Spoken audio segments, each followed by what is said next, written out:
මොකද හිතෙන්නේ රට යන විදිහ ගැන? ඒ තමයි යකඩේ රත් වෙච්ච වෙලාව. අපිට තලා ගන්න පුළුවන් වෙලාව. බැරිද පාන් තහනම් කරන්න? ලක්ෂ 13ක් එළදෙන්නු ඉන්න රටක එළදෙන්නු ඉන්න රටක ලක්ෂ 2කමාරක විතරයි කිරි ගන්නෙ. හදන හැම කිලෝ එකම රුපියල් 86ක් පාඩුයි. මේ ළඟදී තමයි මේ රජයෙන් මට ඒක සාධාරණ කරලා දුන්නේ. ඒක මගේ මූණට ආහාර දෙනවා. විකි පිස්සු කැන්නේ නැතුව ඉන්න ඕක දැන් කරන්න බෑ අපිට කරන්න බෑ කියලා. දැන් වෙනකොට අපි කිරි වලට මේ වෙනකොට මං රජයේ පොසම්පත් මණ්ඩලයට ගෙවනවා එක ලීටරයකට රුපියල් 130ක්. ඒ කියන්නේ උගත් මිනිස්සු පාර්ලිමේන්තුවට ආවට විතරක් මදිද මේ සිස්ටම් එක චේන්ජ් වෙන්න ඕනේ. අපේ කිරි හරකගේ කිරි තමයි හොඳම. සියලුම විටමින් ඒකේ තියෙනවා. මහන්සි කියන වචනේ දන්නේ නැහනේ. මහන්සි වෙන වෙලාවක් තියෙද වෙයි. අසංග ලයිව්. අද අසංග ලයිව් ඇවිල්ලා ඉන්නේ සුවිශේෂ කෙනෙක්.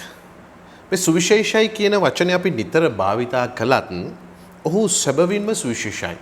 මේ මහ පොළොවේ ඉපදිලා මේ මහ පොළොවේ තියෙන වටිනාකම දැනගෙන ව්‍යාපාර කළත් මොනවා කරත් රට වෙනුවෙන් බොහෝ කැපකිරීම් කරපු කෙනෙක්. ඒ කැපකිරීම් පිළිබඳව අතර මගදී වැඩසටහනේදී පැහැදිලි කරලා දෙන්නම්. අසංග ලයිව් බලන ඔබ හුඟක් කැමති වේවි මේ කතා බහට. ඔහුව නම කියූසනින් ඔබ දන්නවා. ආචාර්ය ආර්යශීල වික්‍රමනායක මහත්මයා. ආයුෂ බොහෝ වේවා කියලා පිළිගන්නවා. දැන් මේ රටේ පවතින ක්‍රමය වෙනස් කරන්න කවදත් උගතුන් විද්වතුන් දේශීයත්වයේ අගය කරන අය පිළිබඳව හඬක් නගපු නිර්භීත මේ රටේ ඉපදිච්ච පුත්‍රවණක් ඔබ. ඒ නිසා විශාල සටනක් කරලා මේ වර්තමානයේ පවතින රජයපත් වුණා. දැන් මේ අවස්ථාව වෙනකොට උගතුන් බුද්ධිමතුන් හුඟක් අය ඇවිල්ලා ඉන්නවා. පාර්ලිමේන්තුවේ පේන්න තියෙනවා. අද මොකද හිතෙන්නේ රට යන විදිහ ගැන? මම හිතනවා අද තියෙන ඉන්න ජනාධිපතිත් එක්ක ගමනක් යන්න අපිට පේනවා කියලා.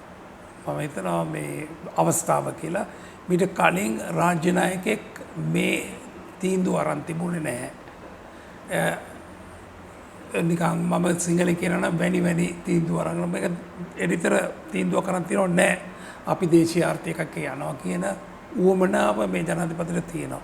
මම හිතනවා මේ තමයි යකඩේ රත් වෙච්ච වෙලාව. අපිට තලා ගන්න පුළුවන් වෙලාව. අපි කියනකොට ජනාධිපතිතුමාගේ අපි වයසක උදවිය දැන් හෙට අපේ දරුවන්ට මේ රට හදලා තියලා දෙන්න ඕන නම් අපි මේ රට හදන්න ඕනේ ණය නැති රටක් වෙන්න ඕනේ. ඒ ණය ගොඩ ගන්න ඕන නම් අපි දැන් මේ ජනාධිපතිතුමා කියන විදිහට දේශීය නිෂ්පාදන එක්ක ආර්ථිකයක් හදාගෙන පිට රටට අපේ නිෂ්පාදනය අවලා විදේශ විනිමය හොයාගෙන ඒවයි අපි රටට අවශ්‍ය ධනය හොයාගෙන පොහොසත් රටක්. ඒ කියන්නේ මම ඉස්සෙල්ලම බඩට යනකොට 1970 වෙනකොට පොල් තෙල් බවුසර් පිටින් ගෙන හැල්ලා නැව් වලට දාලා නැව් වලින් ඉන්දියාවට විකුණලා ඉස්සර කීමට කියනවා කරාබු නැටි කිලෝ එකකුයි පොල් තෙල් ගැලුමකුයි අරන් ගියොත් කොටුවේ කෝච්චිය නැග්ගනම් ඉන්දියාවට ගිහලා කෝච්චියෙම බෝට්ටුවෙන් ගිහලා ඉන්දියාවට සම්පූර්ණ වියදම තිරන් කරලා සාරිතරන් එන්න පුළුවන් කියලා. ඒ තමයි අපේ එදා තිබුණු ආර්ථිකය. ඒතකොට ඉන්දියන් රුපියල් 3ක් ඕනේ අපේ රුපියලකට. අද අපේ රුපියල් 3ක් ඕනේ ඉන්දියන් රුපියලකට. කවුද මේක කරුවේ? අපි අපේ ජීවිත කාලේ මේක උනේ. ආයිත් කාටවත් දොස් කියන්න බෑ. අපි වරද්ද පිළිගන්න ඕන අපි මේ කෑවේ කියලා. මොනවද කරුවේ? බඩගින්නට පාන් කෑවා. අපේ රටේ වැවෙන්නෙත් නැහැ බුදුහාමුදුරුවෝ කියලා තියෙනවා. තමුන්ගේ දේශයේ වැවෙන්නේ නැති ධාන්‍යයක් පත්‍යක් වෙන්නේ නැහැ කියලා ඒක කන ළමයින්ට දියවැඩියා. දැන්වත් මේ ඍජු නායකත්වයත් එක්කවත් බැරිද පාන් තහනම් කරන්න? අපි තහනම් කරන්න තාමත් රණ්ඩු කරනවා. මම හිතනවා ඊටත් වැඩිය ලේසික තමයි ඔබතුමායි මමයි දෙන්න එක කණ එක නතර කරලා දාන එක. පාර දිගේ යන්නකො මඤ්ඤොක කොච්චරක් තියනවද කියලා. මඤ්ඤොක මම මේ රටේ ඉන්නවා කොටසක් බඩු ගෙනාවයි කියලා සීල් එකක් ගහලා කියනවා ආවයි කියලා. හැබැයි කවදාකවත් මේ දැකලා නැහැ. ඒ රටටවත් දෙන්නේ නැහැ. ඉතින් ඒවට හැබැයි අපි ඩොලර් වල දිනනවා පිටරට. ඒක නිසා අපි දුප්පත් වෙලා තියෙනවා. දැන් දේශීය ව්‍යාපාරිකයෙක් විදිහට ඔබතුමා හිතන්නේ අපේ රටේ අවශ්‍යතාවයට සරිලන්න සැපයුම දෙන්න පුළුවන්කම තියනවද කිරි ශේෂත්‍රය ගත්තාම. කිරිවලින් කිව්වොත් මම මේක මගෙන් ඇහවත් ජනාධිපතිතුමා දැන් සුමානකට විතර ඉස්සෙල්ලා ඒ හින්දාම තමයි මම අහන්නේ. මේ රටේ කිරි තියනවද කියලා.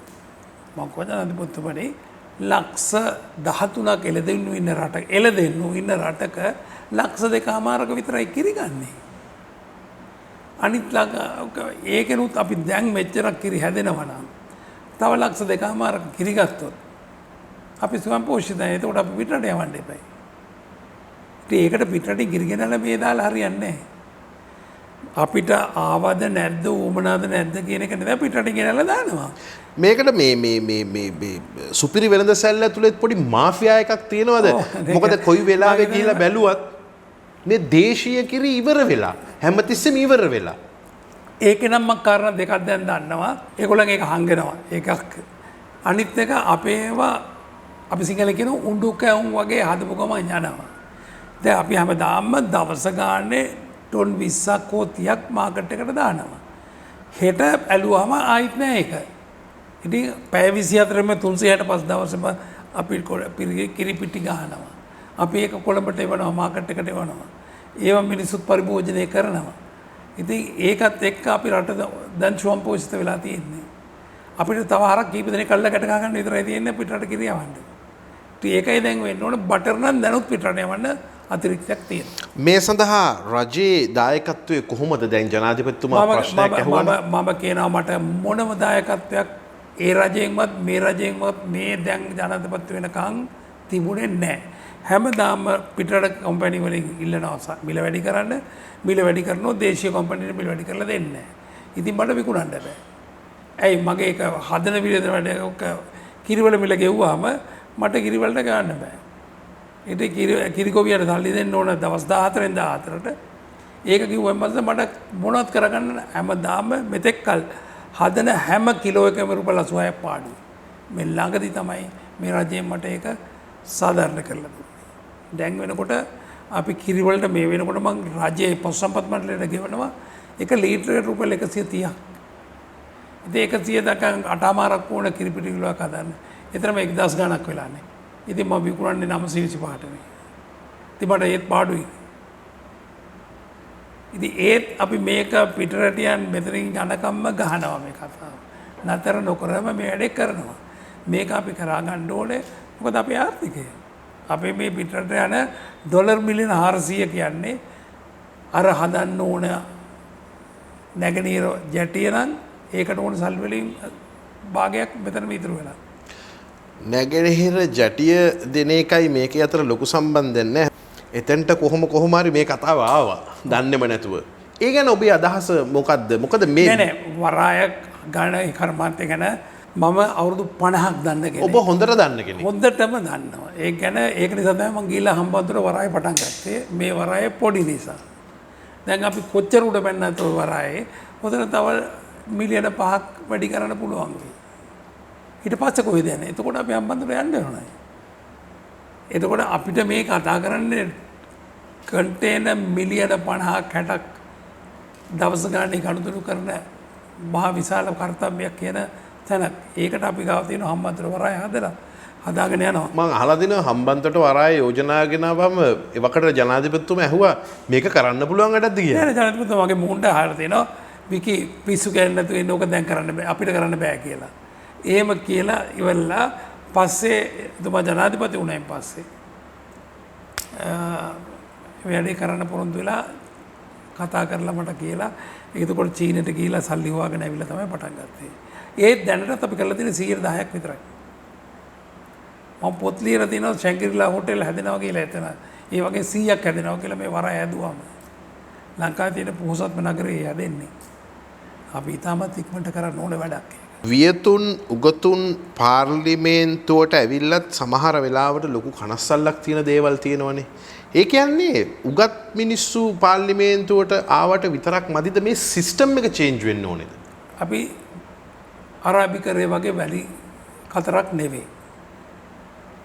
ඉතින් අපිට මේ රටේ තියෙන්නේ 6 මාසයක් තිස්සේ මේ පැත්තට උලඟ වරුසාවත් අනිත් 6 මාසෙ මේ පැත්තට වරුසාවත් අකණ්ඩ අවුරුද්ද පුරා දෙපැත්තට යන මොන්සූන් වරුසාව තියෙනවා. මෝසම් වැසි ඉතා මෝසම් වැසි තියෙනවා. ඒකත් එක්ක අපිට වගා කරන්න පුළුවන්. අපේ රජවරු හිටියේ මාගම්පුරයි අනුරාධපුරයි අර රට මැද කඳු වැටියේ පලාකුළු වැදිලා ඉවරලා වැටෙන තෙමෙන දෙපැත්ත තමයි මේ හැමදාම මේ වෙලාව වෙනකොටත් තිස්සමාරාම පැත්තේ වහින වතුර තියෙනවා. මොන්රාගල මගේ ඉස්මාන හිටියා බහලා නැහැ. හැබැයි තිස්සර වහිනවා. ඉතින් අනුරාධපුරෙත් ඒ වගේ තමයි. ඉතින් ඒක නිසා ඒ වගා කරන්න පුළුවන් පැතිවල තමයි රජවරු ජීවත් වුනේ. ඉතින් අපි මේ නැවත මාගම්පුර යනවා කියන කතාවකින් තමයි මේකේ දවස්වල අපි යෝජනා කරුවේ. ඉතින් ඒක නිසා අපිට මේ රටේ කරන්න ඕනේ අපේ කුරුඳු පොතු හැටියට යවන්නේ නැතුව කුරුඳු වලින් අපේ රටට අවශ්‍ය ආහාර දාන බෙහෙත් වර්ග ඒවා ඔක්කොම රට තුල නිෂ්පාදනය කරලා ඒවට යවන්න ඕනේ. ගම්බරිස් ටික අමුවට කිලෝ ගන්නට යවන්න නෙවෙයි ගම්බරිස් ටික ලෝකේ තියෙන හොඳම කරාබු නැටි හොඳම ගම්බරිස් හොඳම කුරුඳු තියෙන්නේ මේ රටේ. ඇයි අපි ඉන්නේ නිරක්ෂකව. අපේ කිරි හරකගේ කිරි තමයි හොඳම. සියලුම විටමින් ඒකේ තියෙනවා. ඉතින් මේකට අපේ කිරි පැකට් එකේ මොනවද විටමින් එකතු කරන්නේ විටමින් ඔක්කොම මේකේ තියෙනවා. ඉතින් ඒකට අපි මේක ඇතුලේ ඉඳන් ජීවත් වෙන්න බැරි නම් මේ කිසිම කෙනෙක් දේශපාලනයෙන් කිව්වට මිනිස්සු බඩගින්නේ මැරුණා කියලා මොකෙක්වත් බඩගින්නේ මැරෙන්නේ නැහැ. මොකද මං ජොක්කාලයක් ගන්න පුළුවන්. මාළුවෙක් පිටෙන් අල්ල ගන්න පුළුවන්. මේ කොස්කඩිය කන පුළුවන්. දෙල්කඩිය කන පුළුවන්. නැත්නම් අත දික් කරුවක් දෙනවා මිනිස්සු. ඉතින් කෑම ගැන බොරු කතා කියලා වැඩක් නැහැ. අරාබිකරේට අපේ කාන්තාවම යවලා නැති වැඩකුත් නැහැ මේ කතාවට. අපි ඒගොල්ලොනුත් මේකේ නාන මේ කොරෝනා ප්‍රශ්නේ අපිට වෙස්වලාගත්තු මේ හොඳක් ගෙනාව.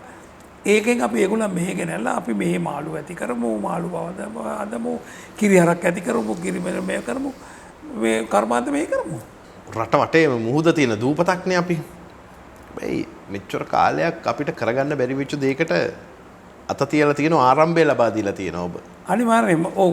දැන් මං පෙරේද කුරුණෑගල ගිහිල්ලා කුරුණෑගල කර්මාන්තශාලාව පටන් ගන්නවා පිටි කර්මාන්තශාලාව. ඊයේ හදිසියෙ මට යන්න වුණා මොණරාගලට අපේ පළාත කිරියකට. ඒ සිකුරාදා එහෙ ගිහිල්ලා සෙන්සුරාදා එනකොට මෙහෙ ගිහිල්ලා මං සායන වයස ඒක තමයි මං අහන්න හැදුවේ මහන්සි නැද්ද කියලා. මුළු තුන් දෙනෙක් වයස කියලා අපි කියන්නේ. මහන්සි නැද්ද?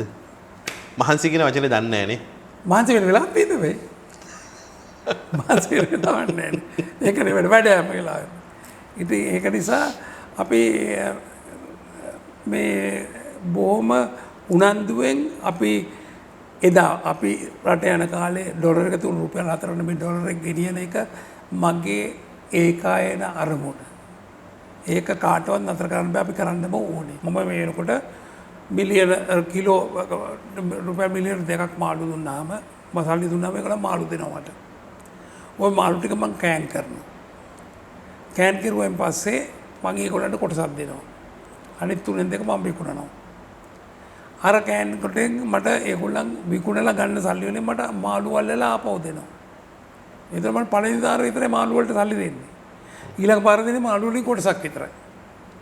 ඉතින් හරි ලේසියෙන් යන දැන් මං ළඟදී මං ජනපති කතා කරා මං ආම චන්ද්‍රිකාවයි උඩවල අතර ඉඩමක් හොයලා තියෙනවා. එතන හම්බුණු ගාම ටක් ගාලා පටන් ගන්නවා ෆැක්ටරි එක. මාස දෙකක් යනකොට අපි පටන් ගන්නේ එතකොට නැග්ඩ එකත් එක්ක එකතු වෙලා අපි වටේ මෙන්න දීවරයන් එක්ක එකතු වෙලා මාළු බෝ කර දාලා මාළු ඇති කරලා මාළු හැමදාම අවුරුද්ද එක දවසකට ටොන් 25ක් වෙන්න මේ වැව් දෙකෙන් අපි කිලෝ මාළු හදනවා. ඒක ඉතුරු වෙන කෑලි ටික අපි හදලා මාළුන්ට ආහාර හදනවා. ඒක අපි සේනායක සමුද්‍රයට ගිහිල්ලා කරනවා. අනුරාධපුරයට ගිහිල්ලා කරනවා. ඔහොම කරනකොට අපිට අතිරික්තයක් එනවා. එතකොට අපි ඒක පිටරට යවලා සල්ලි හම්බ කරනවා. ඒ ආර්ථිකයට අපි මේ යන්නේ ඒක මම කටපොත් තිය මම ආදරෙන් කැමැත්තෙන් කරන ජනාධිපතිතුමත් කිව්වා මේක මම කැමැත්තෙන් කරන දෙයක් නෙවෙයි. හැබැයි කිසිම කෙනෙක් කරන්නේ නැත්නම් කවුරු හරි මේක කරන්න එපයි. මොකද ටොන් 70000ක් පිටරටින් පණුව ගහපු මාළු ගේනවා මේකට. මොකද මොකක් හරි වෙලාවක අත්‍යවශ්‍ය ආහාර බවට පත් කරමින් මිලාඩු කරන්න තේවෑනේ. ඒක ගෙනල්ලා මිලාඩු කරන්නේ මේක. ඉතින් ඒකට අපි කියන්නේ අර වතුරේ මාළුවෙක් බෝ කරගන්න එක කරන්නේ නැතුව මේක පිටරටින් ගෙනල්ලා කාලා මේව ණයට කන්න පුළුවන්ද? ඒක නිසා ඩොලර් එක අපි ඩොලර් බිලියන 1850ක හැම අවුරුද්දම ලුණු බිරිස් කරවල පාම් පිටි ටින් මාළු ගෙනල්ලා කනවා. ඕක නතර කරගම අපි ඩොලර් මිලියන 1800ක් ඉතුරු කරන අවුරුද්දකට. ඒ කියන්නේ මොකද්ද? අලුත් රිෆයිනරියක් හදන්න යන සල්ලි.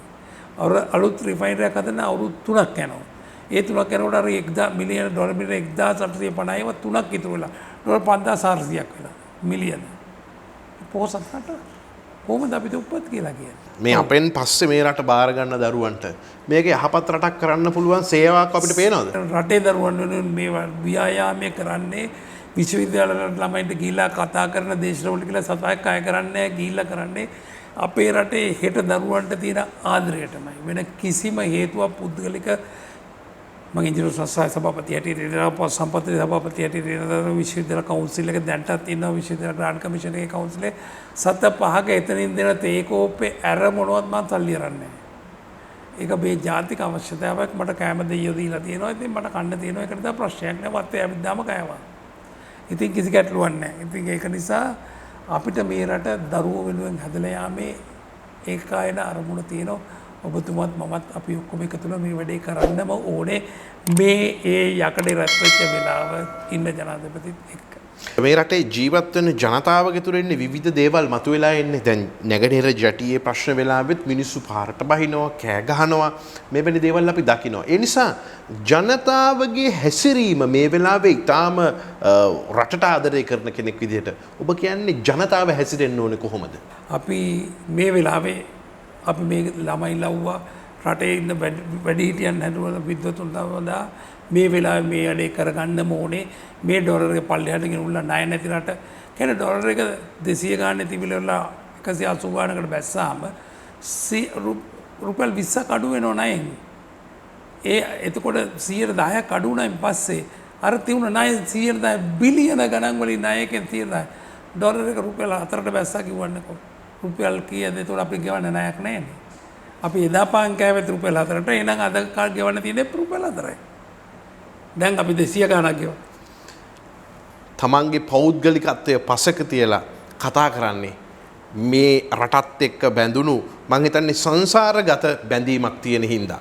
අපි මම අහලා තියෙනවා ඉතිහාසයේ ඇතැම් මිනිස්සු තමන්ගේ රට බේරගන්න, තමන්ගේ ජාතිය බේරගන්න වැවක් කඩාගෙන යනකොට වැවට අත් දෙක තියලා ජීවිතය බිලිදෙනවා මේ වැවට.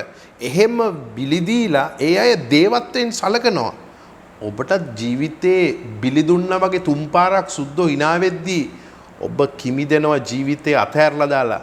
ඔබ නොහිටින්න වික්ටෝරියාවක් නැහැ. ඒ කතාව අවසන් විනාඩි කිහිපේ පොඩ්ඩක් මතක් කරන්න. 1984 දී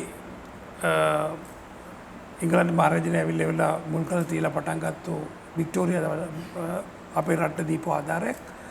ඒ වෙලාවේ මේක හදලා ඉවර වුණා. 84 දී හදලා ඉවර වුණාම ගඟ හරස් කරපු වෙල්ල බැඳලා ඉවරලා වතුර පෙරෙන්න ඇරියා. මිනිස්සුන්ට තෝමන් දෙයකට නිවාඩු දුන්නා. මෙන්න වහින වෙලාවේ වතුර වැඩි වුණා. වැඩි වෙගෙන ගිහිල්ලා මේක වැඩි වෙලා අර අලුතෙන් දාපු කොන්ක්‍රීට් වල මට්ටමට වතුර වැඩි වුණා. වාන්දරට ඇරෙන්නේ නැහැ. යට තියෙන ඒ අවුරුද්දේ ලෝකයේ තිබුණු හොඳම විද්‍යාත්මක ඩිසයින් එක තමයි ලෝකයේ තිබුණු හොඳම ඩිසයින් එක තමයි වික්ටෝරියා වේල්ල. ඒක අර ඔටෝමැටික් දොර ඇරිල්ල. මේක ගිහිල්ලා දොර ඇරියා මේගොල්ලන් අරින්න කියලා බැරුවාම බෑ ඇරෙන්නේ. අඩි කීයක් යටද? අඩි 305ක් යට කඳු මුදුනේ. ධම්මතකොට පොඩි කොල්ලා. ඒ වෙනකොට මේ මට දැන් වරායි හිටපු චීෆ් ඉංජිනේර ප්‍රධාන ඉංජිනේරු තමයි මහවැලියේ සභාපති වෙලා හිටියේ. මොකද ගාම්ලිසානායක මහත්තයා එතකොට හිටපු ඇමති හැටියට එයාගේ ගෙදර ගාම්ලිසානායක මහත්තයා එයාගේ ගෙදර මේ ගුණතිලක මහත්තයා ගෙදර නතරලා තමයි ලෝ කොලෙජ් එකට ගියේ. ඒ සම්බන්ධයත් එක්ක මෙයා දැම්ම අතන ඉංජිනේරුවරු නිසා මම බාර. ඕම ඉන්න ගම මට කතා කළා කිමතුන් ගැන හොඳට පොත්පත් කියවපු දැනගෙන හිටපු එයා දැනගෙන කිව්වා ලංකාවේ මට කතා කරන්න කවුරුත් නැහැ වීකේ මට පුළුවන් ද මේ වැඩේ ගැන අදහසක් දෙන්න කරන්න බැරි විදිය මම දන්නවා. හැබැයි මේකට මොකද්ද කරන්න පුළුවන් කියලා මට කියන්න කියලා. නොකරොත් දැන් ඒ ජබොක්ස්. හරි. ඉතින් මොනවද කරන්නේ මම බලලා ඒ පොත්පත් කියවලා අය අතරතුරේ මම අපිට තියෙන ඩයිවිං යනකොට ඉන්න ඕන වෙලාවල් එක එක තැන්වල මට ඒ යම්බුරේ විනාඩි 7ක් ඉන්න පුළුවන් දුර්වල මිනිහෙකුට නෙවෙයි ශක්තිමත් මිනිහෙක් හැටියට මට විනාඩි 7ක් ඉන්න පුළුවන් කියන ඒ කියන්නේ අපි දැන් වයර් එකක ටෙස්ට් කරනවා නම් කැඩෙන එක 10%ක් වැඩියෙන් බර දාලා උස්සලා තමයි තියලා ටෙස්ට් කරන්නේ මේක හොඳයි කියලා. ඊළඟට අපි මේක බලනකොට අපි දැන් ගිහිල්ලා වික්ටෝරියා වේලට ගිහිල්ලා බලුවම මාර chart එක බලුවම මේක මට ප්‍රශ්නයක් නෑ මට මේකෙන් පැන ගන්න පුළුවන් කියලා. දැන් ඕකත් හිතේ තියාගෙන ඒ වෙලාව පැන්නොත් අභ්‍යන්තර ලේවහනයක් වෙලා ජීවිතක්ෂයට පවා පත් වෙන්න පුළුවන් පීඩනයක්. අනිවාර්යයෙන් මැරෙනවා. අනිවාර්යයෙන් ඒකට අපි කියන්නේ අර පල්ලෙහා තියෙන බුල්ඩෝසර් පෙන්නේ ගිනි පෙට්ටි සයිස් එකට. ඉතින් එතකොට දැන් මට මේක කරන්නම ඕනේ. දැන් ගිහිල්ලා මෙතන සුද්ධෝ මේක හදපු කට්ටියක මෙකැනිකල් ඉන්ජිනියර්ස්යි සිවිල් ඉන්ජිනියර් අතර ලොකු රණ්ඩුවක්. ඒකේ බාරව හිටපු හොක් කියන ඉන්ජිනේරුවා හිටියා මේක බලපු මහා විශාල මහත්තයෙක්. එයා කවදාකවත් එතනින් පල්ලෙහාට බහැලා නැහැ. මේක හදන කම බහැලා නැහැ. දැන් මේක හදාගෙන යනකොට මේගොල්ලෝ රණ්ඩු වෙන අතරතුරේ මං ගිහිල්ලා මේක දොර ප්‍රශ්නයක් නැහැ. ක්‍රේන් එකේ හුක් එක පැනලා විතරයි තියෙන්නේ. මම හුක් එක දාලා උස්සන්නම් කියලා කිව්වම මේ සුද්ධ ඔක්කොම කිව්වා නෑ බොරු වැඩක් මෙයා කරන්න බෑ කෙරුවේ නෑ කරන්න බෑ කියලා රණ්ඩු වෙවි හිටියා. අර හොග් මහත්තයා බහැලා එතනින් යන් කිව්වා විකි මාත් එක්ක එනවා ඩෑම් එකට. එදා තමයි අවුරුදු 4ට මෙතනින් පල්ලෙහාට බැලලා. උඩින් බලාගෙන ඉඳලා තමයි ඒක හදේ. බැලලා මං එයාට කිව්වා මේ දෙකොල්ල රණ්ඩු වෙන නිසා මේක ඇතුලේ වෑල් එකක් ඇරියොත් මං වෑල් එක ඇතුලෙන් එයි සොසේජ් එකක් වගේ. ඒකට තමයි මට මේක දෙපැත්තේ මගේ මිනිස්සු දෙන්නෙත් තියලා ඊබ්බෝ දාලා වහන්න ඕනේ හැම වෑල් එකම කියලා. එතකොට තමයි කිව්වේ යන් කියලා. මගේ මිනිහෙක් එතනින් තියලා මෙයාත් මාත් බෑලා යතුරු වෙන ටිකක් අරගෙන ඊබ්බෝ ටිකක් දාගෙන මෙහෙම වාගෙන ඇවිල්ලා අනිත් පැත්තෙන් නැගලා මගේ අනිත් මිනිහා කෝ කියලා එයාව එතන තියලා දැන් මේක ඇතුලේ කවුරුත් නැහැ කිව්වා. කිසි ප්‍රශ්නයක් නැහැ මෙන්න යතුරු පිට කිව්වා. ඉතින් කියලා මට දුන්නා යතුරු ටික. මං කිව්වා නෑ ඔයා තියාගන්න නෑ. ඔයාගේ හිත හොඳ වෙන්න ඕන මොය වතුර ටික මං ගා බෝට්ටුව පෙරලුවා මොකද කරන්න කියලා මම නෑ ඒකට ප්‍රශ්න නෑ අපි ඉබ්බෝ කපමු මොකද ඒ වෙලාවට කියලා මට යතුරු ටිකත් එක්කම මම දැම්ම බෝට්ටුව දාගෙන මම මේ වැඩේ කෙරුවා. එතකොට අර සුද්ධ ඔක්කොම පැනලා ගියා මම මේක කරලා දොර උස්සන වෙලාවේ දිග කතාව මම මේකට කියන්නේ කියලා ඒකේ හිටපු චීෆ් ඉන්ජිනියර් ඒගොල්ලෝ 100% විශ්වාස කරලා නෑ මට යන්න පුළුවන් කියලා. මේක කරලා දොර ඇරලා දුන්නාට පස්සේ මගේ බෑග් උස්සන්න ආවා මේ මිනිස්සයා කාර් එකට. වික්ටෝරියා වේල්ලගාව රැජිනගේ පින්තූර විතරක් නෙවෙයි තියෙන්න ඕනේ. ඔබේ පින්තූරෙකුත් තියෙන්න ඕනේ. ඒක අපිට කරන්න බැරි වැඩක් නිසා එතනට ගිහිල්ලා මම කැමතියි මම යෝජනා කරනවා අපේ අධ්‍යක්ෂතුමා ඉන්නවා උදිත මංගල මහත්මයා අපි දෙන්න එන්න ඔබ අපි රැගෙන යන්න එතනට අපි අනිවාර්යෙන් එතන ඉඳලා මේ කතාව අපි කියන්න ඕනේ ඔබේ අත්දැකීම මොකද YouTube එකේ මේ කතාව වෙච්ච සංදිය ඉපදිච්චවත් නැති අය මේක දැක්කා වගේ කියනවා ඒක ගැන මට දුකක් තියෙනවා ඔබෙන් මහගන්න ඕනේ කතාව අවසාන වශයෙන් අසංග ලයිව් කියන අපේ වැඩසටහන ගැන ඔබතුමාට කොහොමද දැනුනේ මේ වෙලාවේ අර මම හැමතිස්සෙම කියන්නේ යකඩ රත් වෙච්ච වෙලාවේ මේක තලාගෙන හදාගෙන අපේ ආයුධය හදාගන්න ඕනේ මේ වෙලාවේ. ඒක නිසා යන් අපි ඔක්කොම එක එකතුලා මේ ඩොලර් එක රුපියල් 4ට පල්ලෙහාට ගෙනියලා ධනවත් නැවත සිංගප්පූරුවක් ඇවිල්ලා කිව්වා ලංකාව වගේ එකක් හදන්න බලමු කියලා. අපි සිංගප්පූරුවට එහාට ගියපු මා විශාල ධනවත් රටක් මේ අපි හදමු අරගොල්ලන්ගේ මේගොල්ලන්ගේ වගේ අපේ වගේ එකක්. ඔබතුමාට රට වෙනුවෙන් ජාතිය වෙනුවෙන් අපේ අනාගත දරුවෝ වෙනුවෙන් තවත් බොහෝ සේවය කරන්නට ශක්තිය ධෛර්යය නිදුක් නිරෝගී භාවය ලැබේවා ආයුෂ බොහෝ වේවා කියලා ප්‍රාර්ථනා කරනවා.